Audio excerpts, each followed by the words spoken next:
Taste the Daily. Melmalayanur முன்னாள் சட்டமன்ற உறுப்பினர் தமிழ்மொழி ராஜதத்தன் உயிரிழந்ததற்கு அதிமுக பொதுச் செயலாளர் எடப்பாடி கே பழனிசாமி ஆழ்ந்த இரங்கல் தெரிவித்துள்ளார்.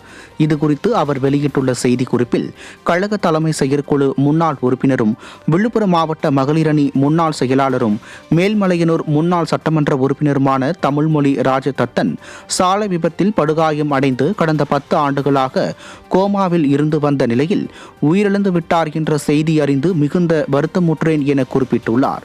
மேலும் கழகத்தின் மீதும் கழக தலைமையின் மீதும் மிகுந்த விசுவாசம் கொண்ட கழக பணிகளையும் மக்கள் பணிகளையும் திறம்பட ஆற்றிய அன்பு சகோதரி தமிழ்மொழி ராஜதத்தனை இழந்து வாடும் அவரது கணவரும் விழுப்புரம் மாவட்ட எம்ஜிஆர் மன்ற இணை செயலாளருமான ராஜதத்தன் மற்றும் அவரது மகனும் விழுப்புரம் மாவட்ட வழக்கறிஞர் பிரிவு பொருளாளருமான சு அருந்தத்தன் ஆகியோருக்கும் குடும்பத்தினருக்கும் அதிமுக பொதுச் செயலாளர் எடப்பாடி கே பழனிசாமி ஆழ்ந்த இரங்கலையும் அனுதாபத்தையும் தெரிவித்துள்ளார்.